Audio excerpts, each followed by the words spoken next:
You're watching Talking Point on StratNews Global. I'm Amitabh Revi.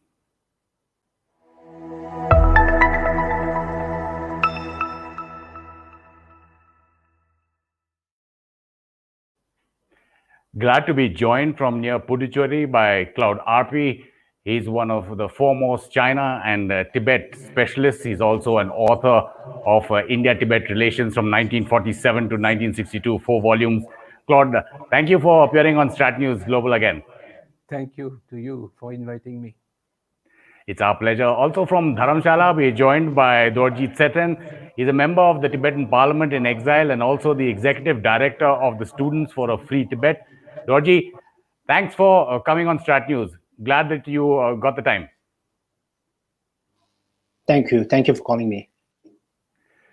We're just looking at March 10th, which is the day when the Tibet Uprising from 1959 is marked. It's 62 years, the anniversary, which was marked just a couple of days back.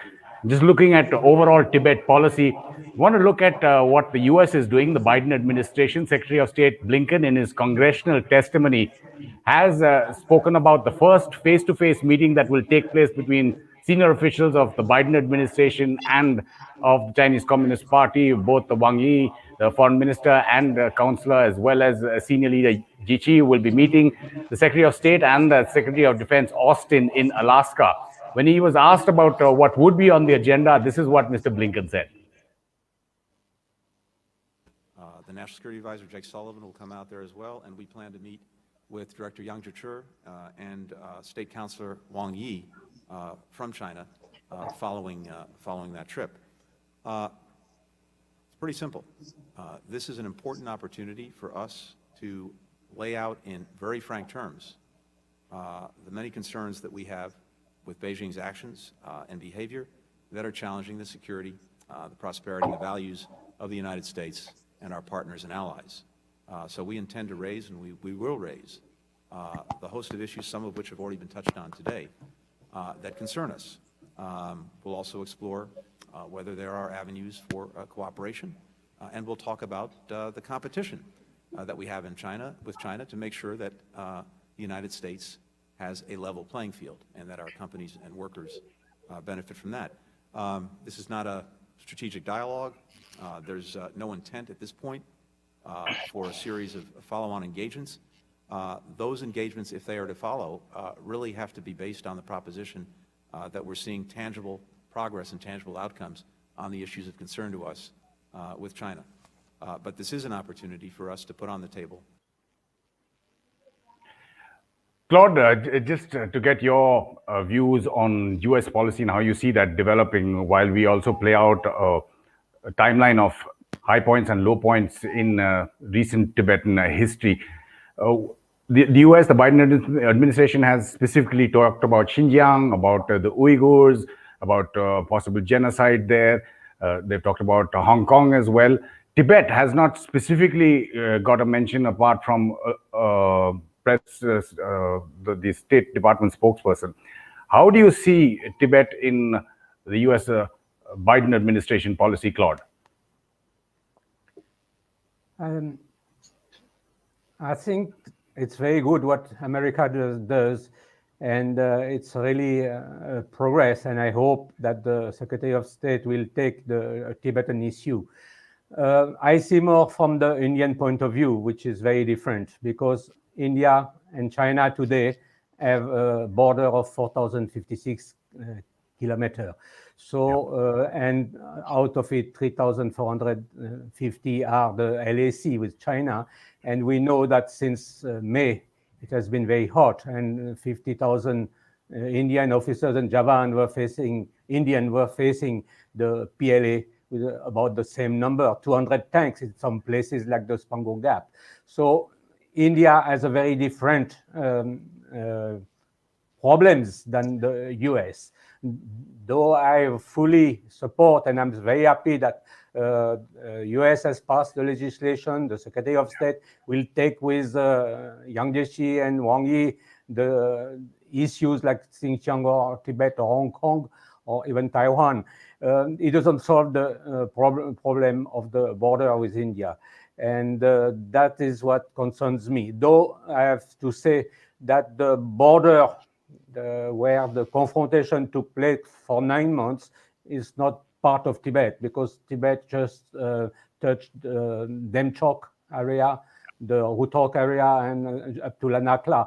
The entire border issue since 9 months in Depsang or in Pangong or in Hot Spring or in Galwan are more with Xinjiang than with Tibet. But the border for India is it's one entity, so whatever happened one side also has consequences on the other side. So I'm more concerned about that. And I think that's why I think the policy of the government of India should shift. I would not change fully. I would not go straight away for one China policy, but some small shift which will send a message to Beijing that Tibet is a friend of India. Tibet for thousands of years has been in relation with India, and we will not forget that.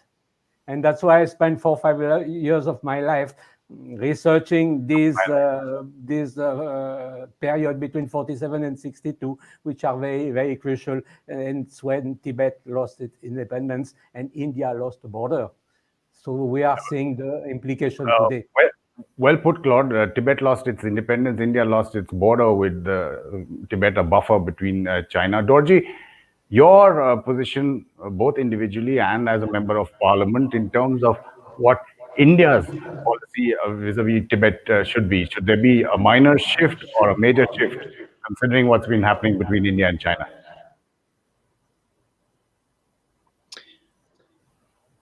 Yeah, so for centuries, the independent Tibet and India enjoy peace and friendship and share friendly neighborhood, border trade, culture bond.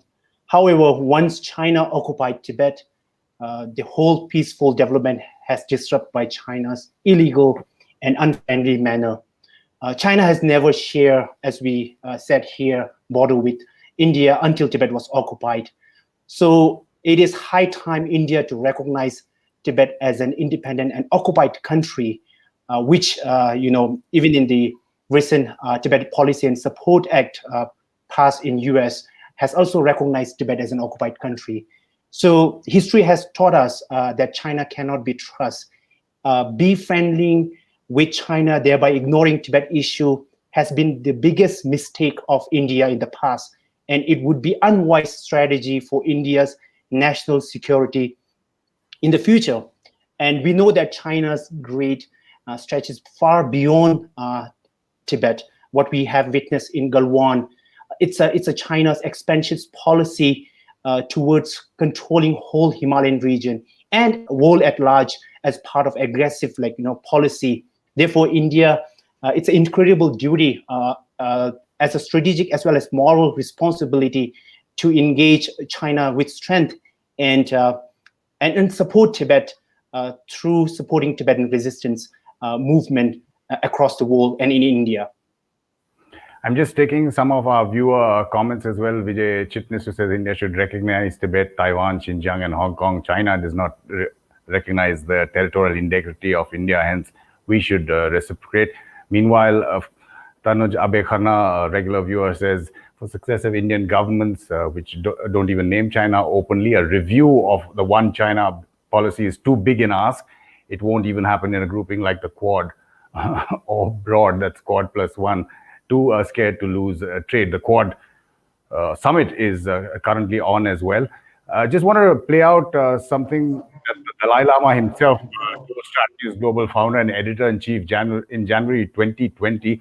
This is when he was asked about the next generation of Tibetans and how they were viewing the whole situation. Generation of Tibetans taking forward the struggle for more autonomy, more Tibetan determination, very firm. Generation since 50s, generation past, but new generation, their determination as strong as the previous generation, very strong. So physical level, Chinese occupied, but Tibetan spirit or mental level, they never control. So it's a Tibetan spirit combination with Buddhism, Buddha Dharma, Nalanda tradition, Right. very strong. Now, the China invader, they themselves more and more, also the number follow Tibetan tradition, Tibetan Buddhism. So the Chinese control Tibet by weapon. We influence their mind. So long run, our sort of influence is more stronger than their weapon. That's true. Quite clear. Claude, in terms of the change in attitude over the years, I mean, some would criticize the marking of the uprising day as just another day. Every year it's marked, but there's no change in it. Do you see a change in Tibetan generations as they fight for their cause? I don't know exactly. It's very difficult to know what's happening in Tibet itself. I mean, you can see the generation in Dharamsala or elsewhere in India. His Holiness mentioned that determination which is there. I think it is the most important today because Tibet as a nation cannot fight militarily China. China is too powerful. We have seen in Pangong in the last few months. But I think that determination is very important. And I believe His Holiness that the people in Tibet are really determined. But they cannot express themselves because the monitoring has become so pervasive everywhere. So that's absolutely impossible.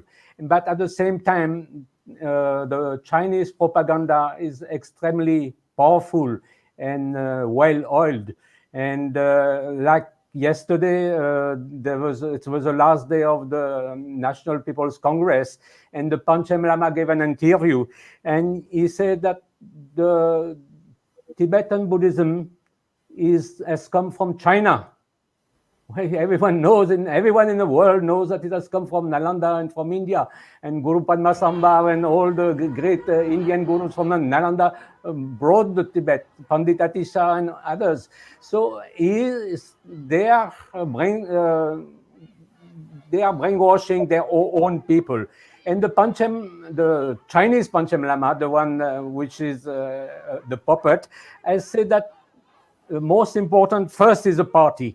Second is our country, China. And third is the people of China. And the fourth is the religion. So it's a very serious issue. And obviously, the Tibetans do not believe and will not follow that. So now how it translates into Tibet policy for India is another point that we will discuss later. Sure. Dorjee, thanks for those pictures that you provided, which you just played out there. That's marking March 10th in Dharamsala, marked all over the world. Tell us a little bit more from maybe your family, your friends who are in Tibet, of what exactly the situation inside is, and maybe we could play out some pictures of the Chinese propaganda that Claude was talking about, of the uprising and the subsequent events as well. Dorjee. Yes, as Claude mentioned, it is very difficult to get information from Tibet. But with whatever limited information we are getting, we can see the resistance is strong inside Tibet. As we mark the 62nd uprising, Tibetan National Uprising on March 10, globally, there are repression and lockdown inside Tibet. As Claude mentioned, recently, especially under Xi Jinping's regime, the Sinicization and repression has increased inside Tibet. What we are witnessing right now inside Tibet is an outright assault against Tibetan people by Chinese government as a fundamental aim for eradicating Tibetan people, our identity, and in our own land. Chinese government carried out this action because they see Tibetan national identity as a threat. Why, after over 6 decades of the occupation, Chinese government is still sensitive about it. We are seeing this propaganda that Chinese government has intensified, especially targeting new generation Tibetans inside Tibet, is showing that after 6 decades of occupation, Tibetans have not lost their hope for freedom. In fact, the new generation Tibetans are participating in movement in different ways. One example I can give was recently in January this year, a 19-year Tibetan monk called Tenzin Nyima from Kanzi, Eastern Tibet. He died sustaining severe injuries from Chinese police detention. And it was because he was arrested because in 2019, he joined a group of teenagers holding peaceful demonstration outside the Chinese local police. And because of that, the group was arrested. Tenzin Nyima was part of it. And similarly, in the recent time, the cases of young people and Tibetans who are being arrested in detention, dying, has increased, which shows that Tibetan youth are even despite they are born and brought up under this propaganda, but they are realizing the discrimination policy that China is implementing. And we know that that since 2009, over 156 Tibetans have set themselves on fire, literally putting themselves on fire to show that the repression of Chinese government is unbearable, and calling for help outside from the Chinese human rights violation, and calling for freedom and end of the occupation. And these kind of protests that I'm mentioning is happening everywhere. I am from, my family is from Eastern Tibet, Nangchen. My parents escaped Tibet. And what we are seeing right now in my hometown are similar kind of protests and repression continuously happening. I have like relatives whom I cannot contact because I cannot reach them. So that is the total control that is being carried out inside Tibet. But despite this mounting challenge, as I said, both Tibetan people inside and outside continuously resist China's occupation. And as we can see in the recent March 10 Tibetan Uprising, after generation, now younger generation Tibetans are participating not only in Dharamsala, but around the world. Tibetans are joining the movement, resistance, and calling for freedom inside Tibet. So this is a sign which His Holiness Dalai Lama rightly mentioned, that new generations are taking the movement both inside and outside Tibet. Claude, you mentioned the Chinese appointed Panchen Lama and what he had said. Now, what China is looking forward in terms of its policy, and the US and everyone else is also aware of that. I just want to, excuse me, play out what the US State Department spokesman Ned Price had to say when he was asked about the succession plans for the Dalai Lama and the other lamas in Tibet. This is what Ned Price had to say about that. That the Chinese government should have no role in the succession process of the Dalai Lama. Beijing's interference in the succession of the Panchen Lama more than 25 years ago, including by quote-unquote disappearing the Panchen Lama as a child and attempting to replace him with a PRC government-chosen successor, it remains an outrageous abuse of religious freedom. We are also asked, of course, the Dalai Lama the same question about the future, and he was kind enough to give this answer to Nitin Gokhale in January 2020. That we will choose the next Dalai Lama. What is your reaction to that? That is, you see, look, now Panchen Lama, I recognize one boy through traditional way investigation. Right. And then Chinese officially recognize another Panchen Lama. Now, for officially there is Panchen Lama, but the Chinese, among Chinese among Chinese also, they usually describe a false Panchen Lama, Cha Panchen Lama, correct, false, False. false, Or fake. fake Fake Panchen Lama. Among Chinese themselves. And among Tibetan, you see, not much of a faith. That's right. So, if in case Dalai Lama institution is supposed to remain, and the next 15 Dalai Lama, you see, decided by Chinese, then Tibetan, I think, I do not believe that. Exactly. They'll not accept yes. the Chinese choice. Claude, you want to tell us about how China, in fact, do you see it working in the future when it comes to succession, and how that could impact Tibet? China is playing its own game. They will follow. They will try to find their own 15 Lama, like they found the 11th Panchen Lama. But I think from the government of India's side, there is first of all, India is a secular state.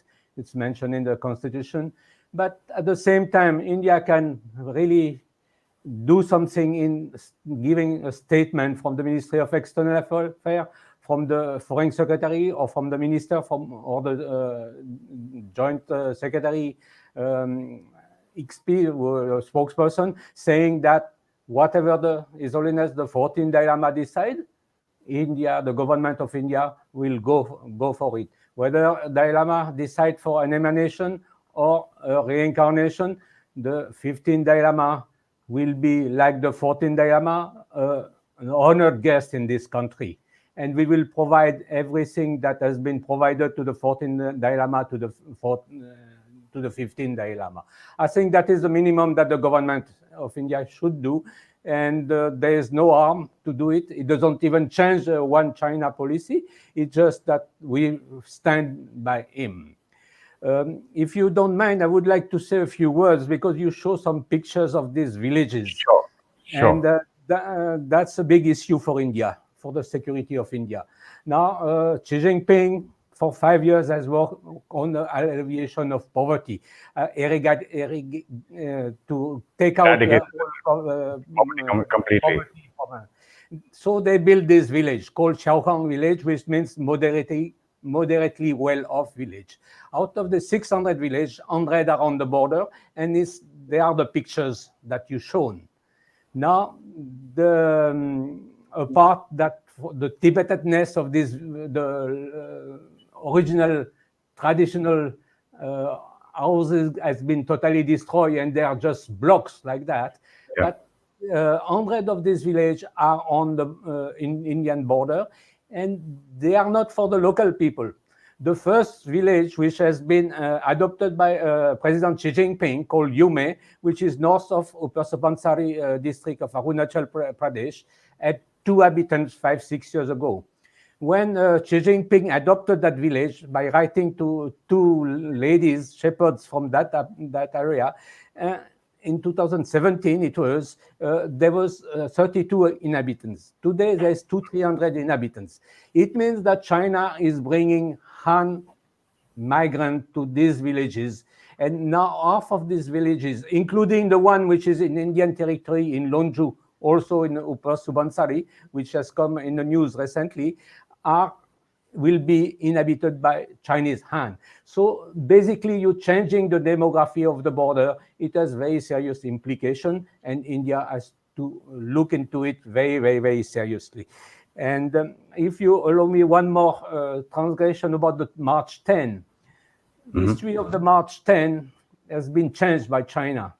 They say it was emancipation of the serfs, that the Tibetan aristocracy and the Tibetan clergy were holding all the land, and all the rest of the Tibetan population were serfs. Now, it's not true. I was happy when I did my research to find the original report from the Indian Consul General in Lhasa, Major Chiba, and he said it was the masses, the entire population of Lhasa. There was 30,000 inhabitants in Lhasa at that time. These people revolted against the Chinese occupation. So it had nothing to do with the people wanting to emancipate. And Major Chaber gave a lot of details of the massacres, the machine gunning of Tibetan people, innocent people. They just few thousand people died between March 10 and March 28, when the government of Tibet, the Kashak, who had ruled Tibet for a century, was dissolved. So China will always try to change the history, like they've done in Galwan. They say that India attacked China, like they have done in '62, that India attacked in Kenzimane or in Tawang, north of Tawang. India attacked China, but we should work and you should propagate that the real side of the history.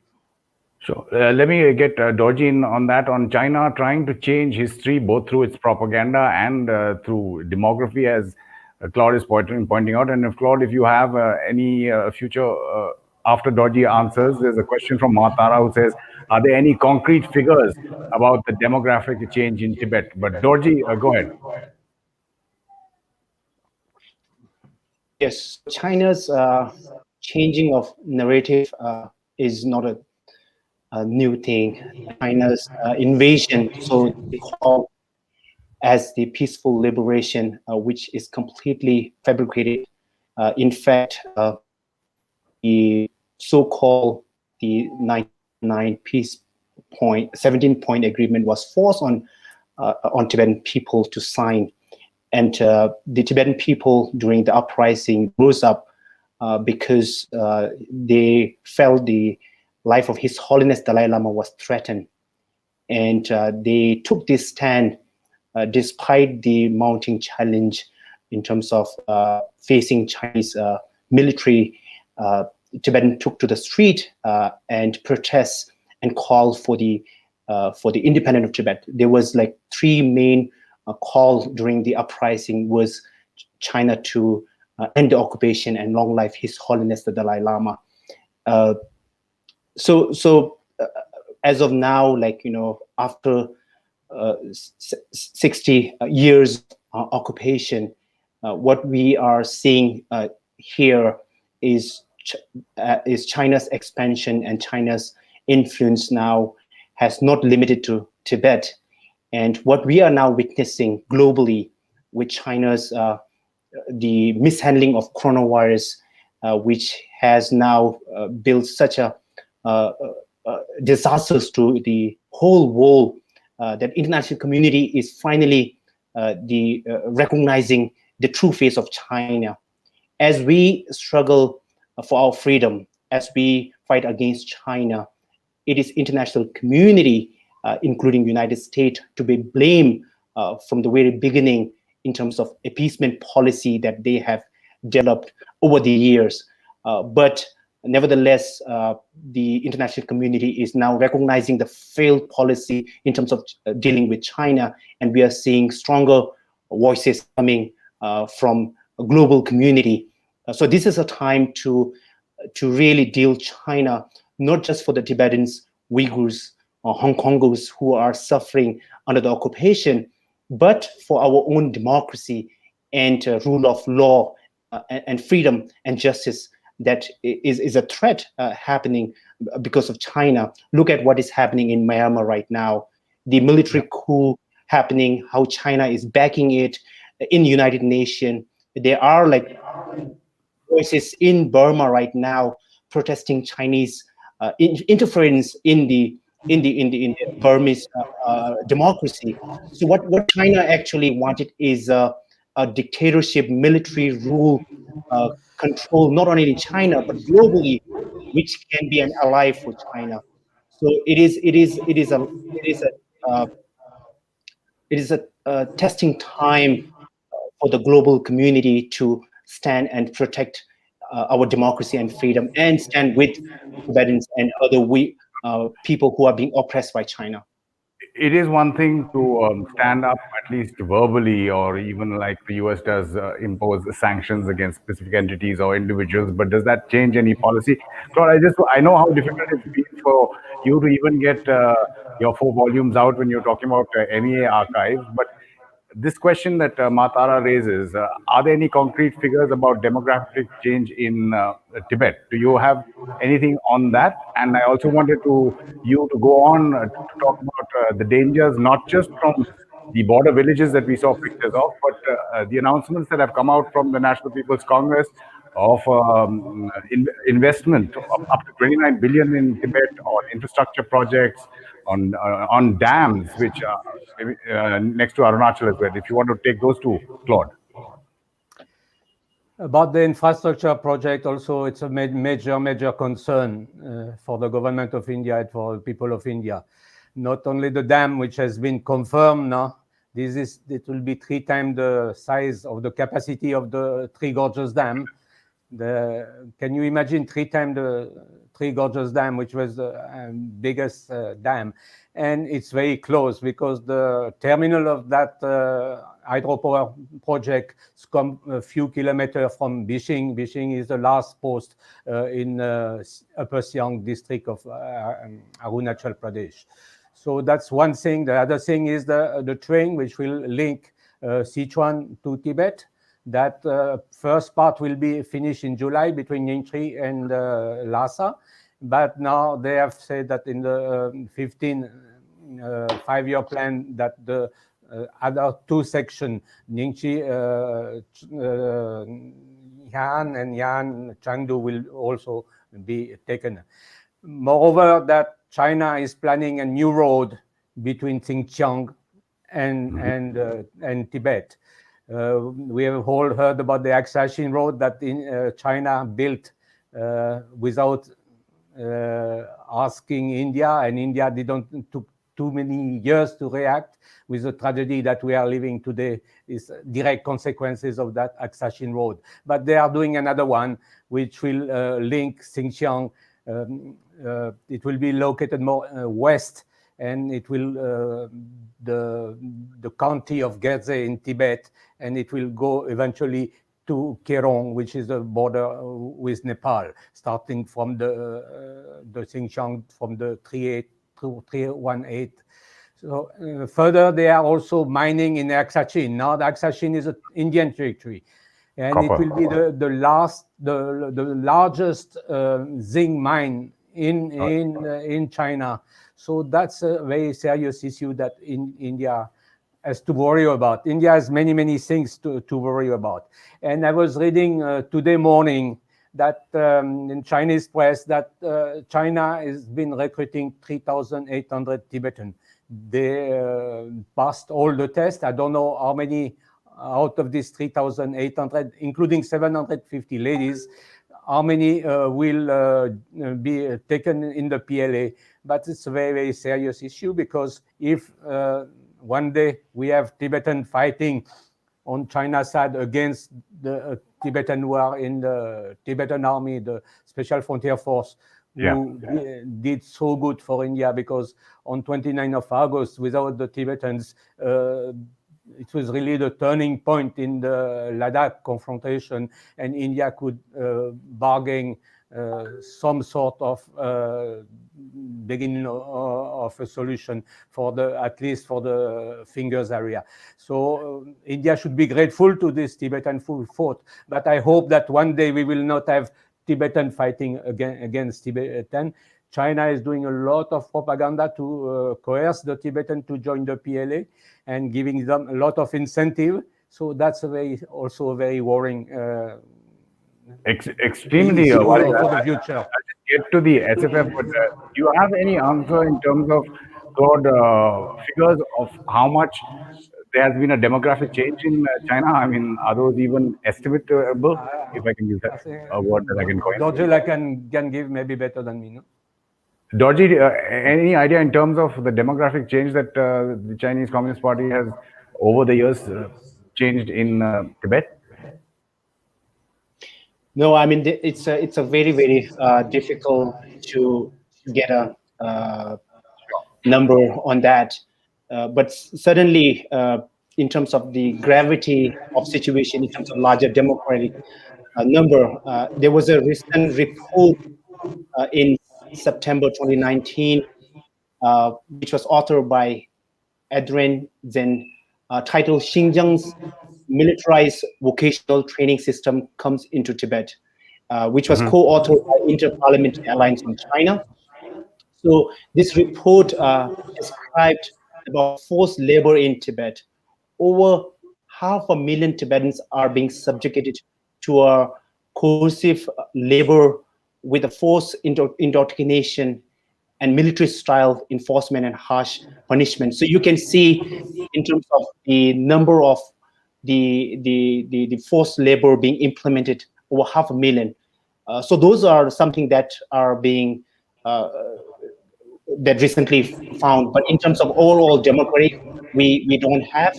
As a Tibetan, traditionally we consider Tibet has a 6 million Tibetan population.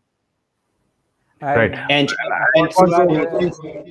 We'll also try and play out some of the tweets which indicate the recognition that finally India officially gave to the SFF, the Frontier for Special Frontier Force, in which Tibetans who live in India are in the Indian Army, and Claude was talking about. But Claude, you wanted to say something else. No, I just want to tell you my personal experience. I went only once to Tibet in 93, this long, 27 years ago. At that time, there was 15,000 Chinese shop in Lhasa and about 300 Tibetan shop. So you imagine in 27 years. And what is more, as I mentioned earlier, the worried for India is the situation on the border where Han will come and occupy, whether it's opposite Demchok in Ladakh or opposite Uttarakhand, Barawati and other places, Sumdo in Kinnaur, or in Kibutu in Lohit, or in Tsona. In Tsona, north of Tawang, where the first clash took place in 62. I could find the name of 9 of these villages. So these villages have come out of nowhere, including Lepo village, which is 2-3 kilometers north of Kenzimane, the border with India. So that's very, very worrying. And I agree with Tseten when he said that it has changed the awareness of Tibet, especially in the last year, mainly due to the Wuhan virus, which opened the eyes of many in the West and in India. Yesterday, the government of India decided to ban most of the Chinese firm doing 5G and others. But also, all over the world, it has changed. It has changed because of the COVID, but also because of the Ladakh, which was on call for the attack on the points which were agreed. Like if you take Galhan, you take Pangong, and you take the hot spring Gota, it was if the Chinese map of 1962 given by Chou Enlai shows exactly this position. So there was no doubt about where LSE was. And they transgressed this, they wanted to change 1 or 2 kilometers just for the own sake of having a better position or like that. This is not acceptable. And the government of India, for the first time, has been firm, has refused. So that's where we are now. I think for the first time, China has got a message that India will be firm on this thing. Claude Arpi talking about India giving China a message. Dorjee, you wanted to closing comment before I end the show? Yes. So as Claude has raised concern in terms of China's propaganda recently with Galwan incident, as the military confrontation heated, China has again produced many propaganda in terms of Tibetans joining PLA. And of course, China has been always pushing on that. But what I can say based on my experience, my communication with Tibetan people inside Tibet who are, seeking refuge in India and across the world, Tibetan people inside Tibet after 60 years of occupation has continue to look up to His Holiness Dalai Lama and Tibetan exile government in terms of their loyalty. Why China's Sinicization has incentivized recently, especially focusing new generation Tibetans in school and monastery, is because they are fearful, and a lot of these resistance and uprisings are happening in monasteries by the Tibetan new generations. One example we can see, learn from the recent uprising in 2008, which happened 12 years ago. Before that uprising, there was a doubt in the international community what is happening in Tibet, what our Tibetan people are thinking, as China spread the propaganda that Tibetan people has lost trust on His Holiness Dalai Lama, and they are loyal to the Chinese government and Chinese so-called the development and whatever they want to show outside. But the 2008 uprising has changed the landmark, historical landmark, and changed the resistance inside Tibet and globally, the way we look at thousands and thousands of Tibetans from hundreds of cities and town villages across Tibet rose up against the Chinese occupation. They brought up His Holiness picture. They really showed the desire of Tibetan people. Right now, Tibetan people are inside Tibet silence because of under gun. Every household, every monasteries, has Chinese agents, Chinese civilians, and even with a simple statement or holding His Holiness Dalai Lama picture will lead you to prison.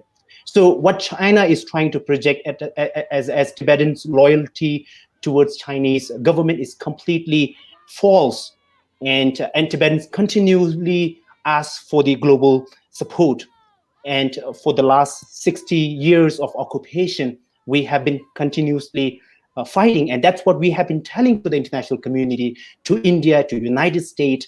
But it was unfortunate because how the international community has rejected our voice over the year and worked on this failed appeasement policy with China, which we are now paying the cost in terms of the coronavirus. For example, the China's mishandling is paying cost by everybody around the world with the death of their own people and the suffering.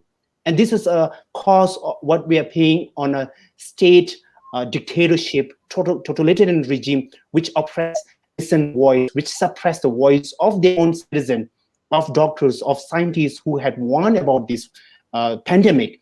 And we are not yet there. It is time now. It is a wake-up call.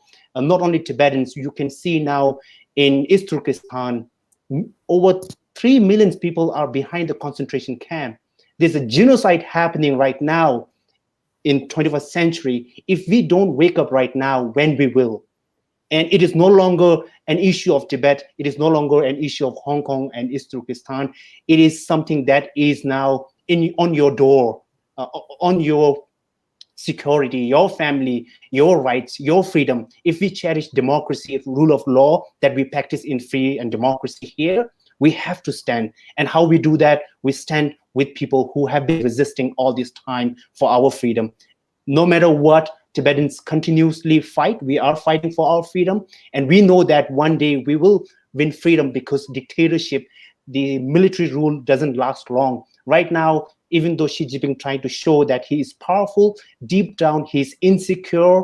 He is using this violence to show that he will continuously rule. But at the end, people resistance is much more bigger than that. That's why you are seeing resistance across China, everywhere, and Tibet. Dorjee Tseten, taking your words there, it's a wake-up call, not just for Tibet, but for the world. China, an aggressive China, is at your door. Thank you so much for sharing your experiences with us, Dorjee. And Claude Arpi, thank you for sharing years and years and decades of your experience and expertise as well with us on StratNews Global. Thank you. Thank you so much. All our viewers as well, and those of you who have given us some comments on this show, do keep them coming. Send us your feedback. You can help us support our kind of journalism by going onto our website as well. Do follow our social media handles for the latest news and analysis of foreign policy and strategic affairs from an Indian perspective on Facebook or Instagram and Twitter handles. You've been watching Talking Point on StratNews Global. I'm Amitabh.